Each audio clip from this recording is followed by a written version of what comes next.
She collapsed in her apartment. She woke up in the hospital. The doctor looked serious. "We need to talk," he said. "Whatever was injected into your body is not compatible with your system. It is decaying." "And? Doctor, what do you mean?" Sandy cried. "You are rotting from the inside," he said. "If we don't operate, you might lose your life," Sandy screamed. She tried to call Auntie Bliss, but the number didn't. You don't come. Welcome, oh. I beg, before we go begin this story, we go scatter your head. Make you do it in. Subscribe, sharp.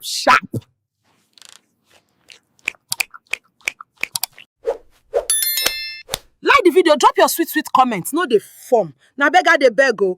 Okay, now, sitting well.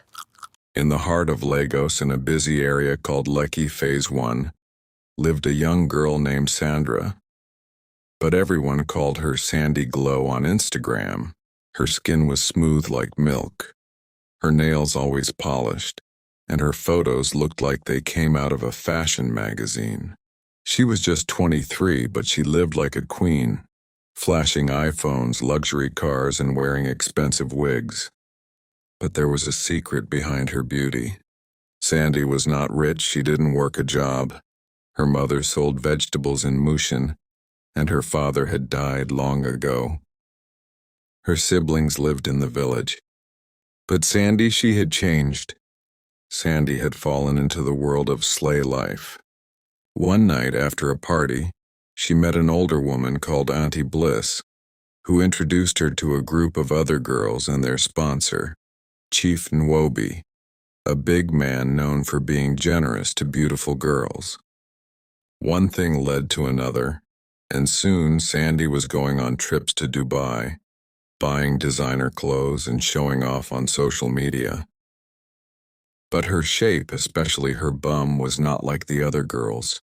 She was slim and flat at the back, and people mocked her in comment sections.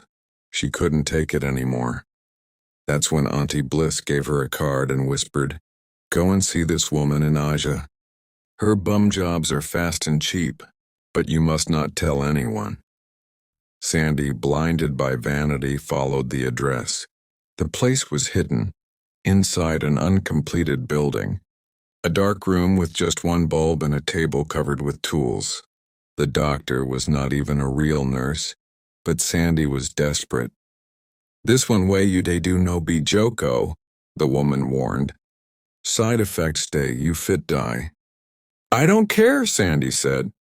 "I want to be noticed. I want to be admired. Make my yanch big. The woman injected her with something and told her not to sit for days.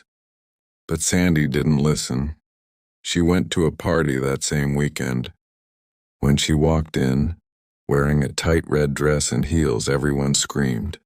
"Cheesy yanch." Phones came out, flashing lights. Even celebrities reposted her video. She had finally made it, or so she thought. But weeks later, things began to change. At first, it was small rashes on her thighs. Then the area around her bum became darker and painful. She started feeling weak, sweating at night, and smelling something strange. When she tried to sit down, sharp pain rushed through her body like fire. One day, she collapsed in her apartment. She woke up in the hospital. The doctor looked serious. "We need to talk," he said. "Whatever was injected into your body is not compatible with your system. It is decaying." "And? Doctor, what do you mean?" Sandy cried. "You are rotting from the inside," he said. "If we don't operate, you might lose your life," Sandy screamed. She tried to call Auntie Bliss, but the number didn't go through. She went to Instagram, but the page was gone. No one came to visit her. Not even her friends or the men who used to fly her around. All her slaymates disappeared. When her mother came from Mushin and saw her daughter's swollen and infected bum, she fell to the ground crying. "Now this kind life you dey live, Sandra? All this to follow vanity?" Sandy cried in shame. "Mummy, I just wanted to be seen, to be admired like the other girls." But it was too late. After the operation, Sandy was left with one side of her bum cut off. The other part still had infection. The doctors warned that she might never walk properly again. She could no longer sit, dance, or wear those tight dresses she loved so much. The worst part, her story leaked online. A cleaner from the hospital took a video of her crying in bed and posted it. It went viral. Slay queen with rotten bum. Be careful what you wish for. People laughed. Influencers made jokes. Comedians used her story as content. Nobody knew the pain behind the girl in that video. But the worst part came one night when Sandy looked into her mirror at home and saw her reflection start to rot before her eyes. She screamed, but her mother said she saw nothing. That night she heard a whisper from the corner of her room. You gave your body for fame, now you must pay the price. She rushed to a pastor. The pastor prayed and then looked at her with sorrow. You exchanged your body for attention, but not all beauty comes from God. Some comes from the underworld, and the spirits now want what they're owed. Sandy begged for deliverance, prayers were made, fasting was done. But the smell never left her body.